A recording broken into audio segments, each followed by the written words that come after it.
He informed all the brethren of all the families that Thomas and I, my brother and I, were a bad influence. We were, probably contaminated from the world, and he advised that they all keep their children away from us. There was a scandal in the church, and so when they questioned her, it became apparent that her brother was the father. Appreciate the support. Appreciate all the subscribes. It's helping us. We want to build this channel up and offer some quality content. So welcome back. Change up a little bit. I'm going to run through the rest of the basic outline of the story of my life. Finish my outline. That way I can go back and just fill in with really interesting stuff. That way nobody's bored. All right, so initially when we arrived, it's probably a few weeks, Marvin, the bishop, had called a brethrens meeting, and that's where all the men get together, all the members, and they make decisions or they hear what the bishop decided. And Marvin called one of these brethrens meetings, and he informed all the brethren of all the families that Thomas and I, my brother and I, were a bad influence. We were, probably contaminated from the world, and he advised that they all keep their children away from us. So, we had this worldly aura about us, I guess, that was causing us to affect the youth. But the Colt family still accepted us with open arms. And that was one bright spot in our isolation, solitary confinement. This isolation lasted nearly 2 years. And then at around the 2-year mark, my brother and I were hired by a Mennonite carpenter there in the group to help around the crew and to pick up trash and throw things away, and eventually went on to actually become part of the crew.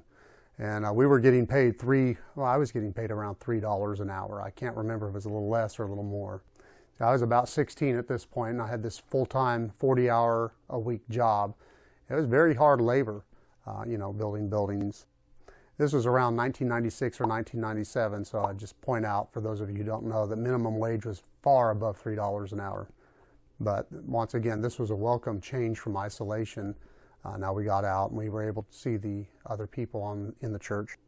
So, we had sort of built up to where we were a little more stable financially. We had always had plenty to eat. Nothing extra, but we did have plenty to eat. And at this time, Manasseh offered, and this epic guy that I talked about, who did like my sister, he offered me a half of an acre of land that he was working up for corn, I believe. And so I took him up on it, and I couldn't plant watermelons like a normal person or beans or something. I had to go and plant okra, and possibly there's some of you who know what I'm talking about when I say what a chore that was.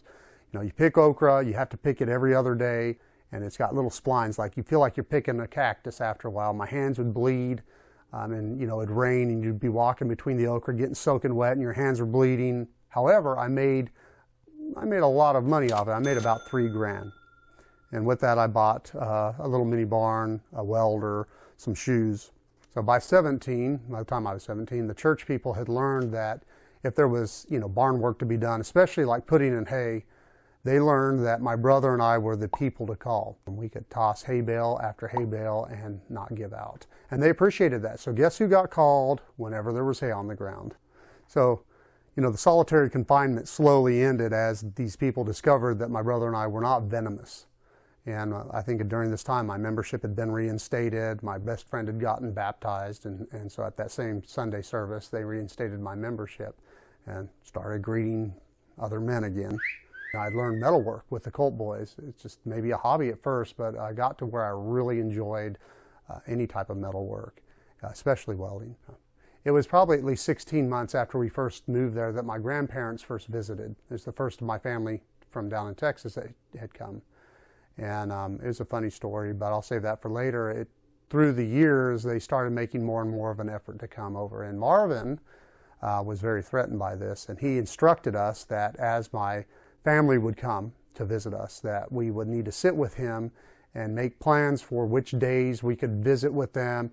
I think he designated 6 hours per day, and then he needed us to skip a day. So 6 hours and then skip a day, 6 more hours, skip a day. So that was his idea of visitation with my family from the world. Also, he designated that an adult needed to be present so that we would not be unsupervised during these visits.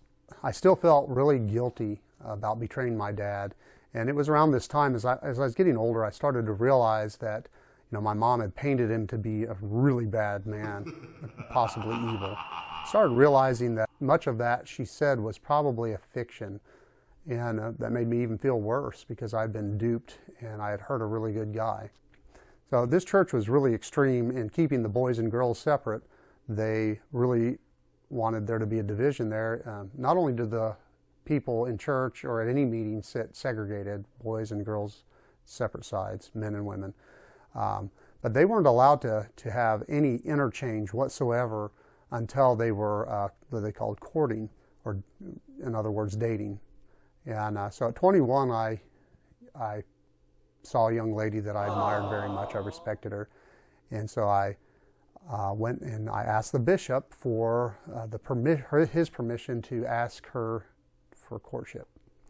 And so in these churches, the way it worked is you would go to the bishop first. The young man would set his eye on one of the girls, and he'd go to the bishop and ask permission. And if the bishop said yes, then he'd go to the girl's father and ask for his permission. And if he said yes, then often he would have to also approach the girl and ask if she was willing to court.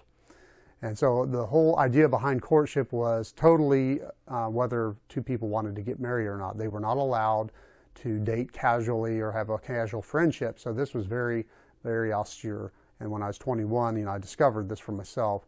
The boy would go, it started out every third Sunday. So in the morning before church, he would go to her house and they would have prayer and he would take her to church. And then after church, he would take her home. They'd have a meal with the family. There would be a little, maybe washing dishes together with some of the other family members. And then the boy, in this case me, we would go out on the porch where we could be in clear sight of everybody and have our Bible devotions together. We could have a little small talk, but for the most part, we were supposed to be with the family. And as time progressed, you could step it up to every other Sunday. And then pretty soon, if you got engaged, you could step it up to every Sunday. But it was always with marriage in mind, and there was no physical contact except the initial handshake in the morning. So I'd go to her house on Sunday morning and I would shake her hand and tell her, the greeting was, "The Lord bless you." So, and then past that, there was no physical contact. When I asked the bishop for permission to court my girlfriend, the girl that I wanted, he laughed, and I did not know why. I later would find out that his son had asked and was on the wait list, and the bishop wanted to see me humiliated, I guess. So he wanted me to rush in there and get a big, strong no and be humiliated. And what happened was his son got turned down and I got the girl, and I didn't even know this at the time. So our wedding, when we got married, was very standard. It included a church service for 2 hours. So everybody would gather at the church, everybody still seated segregated, men on one side, women on the other. The bride and the groom seated separately, segregated at the front of the church.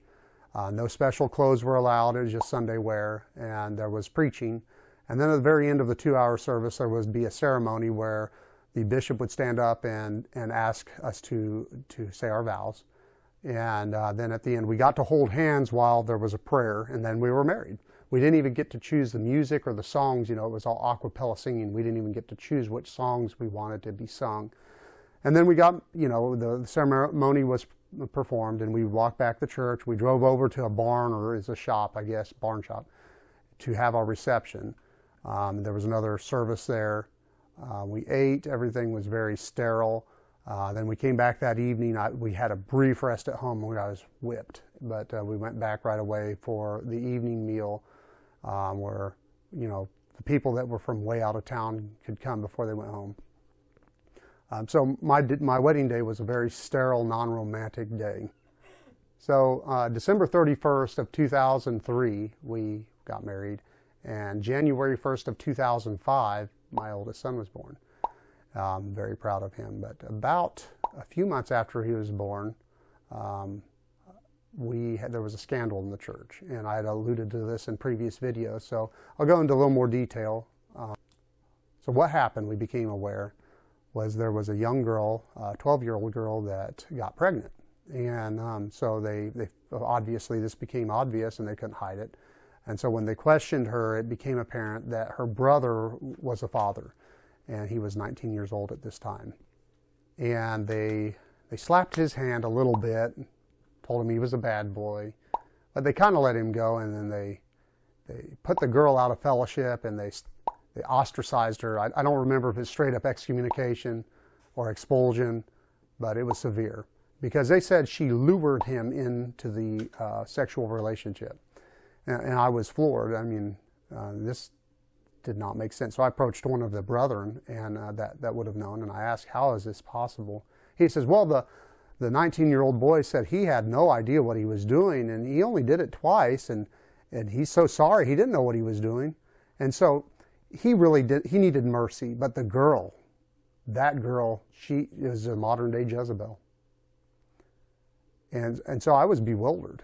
In fact, the way they dealt with that was so far beyond my imagination. I thought it was kind of just like a dream. So, we found this out, and she had the baby pretty quick. And I was even more floored when I found out that the grandparents of the baby, so the parents of the two offenders, asked the doctor to put them as the legal parents of the child on the birth certificate. Very illegal. And the doctor complied, and the church blessed it. And I was confused. I said, why would the church bless that? And they said, well, we want to avoid the appearance of evil. This could be a bad witness to the world. And I was like, who cares about a witness? If you're doing the wrong thing within the church, who cares about the witness? We gotta be concerned about doing the right thing in the church. And so it left me shaken. I wanted to do the right thing. I was interested in not playing games. And all of a sudden this happened, and I didn't even know what I was doing anymore. And just a couple months later, a young man stood up in the church service and confessed that years before, when he was a schoolboy, the preacher, who had been the teacher at that time, had molested him numerous times. And he confessed it. He said he felt really bad, and just like every day he was guilty, and he needed to get it off his chest. And they ostracized the boy. They would have nothing to do with him, and they protected the preacher. And I was devastated, because I wasn't here to play games. I was trying to make right choices and be righteous. Like, right when this was happening, and they were sweeping it under the rug, just like the other thing, they were gearing up for their biannual communion, which is biannual twice a year. And they took it very seriously, and they would have a whole council service where you have to confess your peace with God and peace with the church and joy with the church and joy with all the brethren. And I couldn't do that. I had looked at all the things that had happened, and I felt guilty. I felt like I was part of a church that was committing sin, just almost premeditatedly sin. They were premeditatedly committing sin. They were covering things up. They were abusing a girl who was probably the victim. They were abusing a boy who was definitely the victim. And they were doing it in the name of God somehow. Oh, and the doctor lost his license for doing things like that for the Mennonites. So they gear up for this communion, and I said, I don't think I can take communion. I don't feel right. And they said, if you don't take communion, it will be a test of your membership. If you do take it, you'll be fine. If you don't, you will be expelled from the church, and there will be excommunication.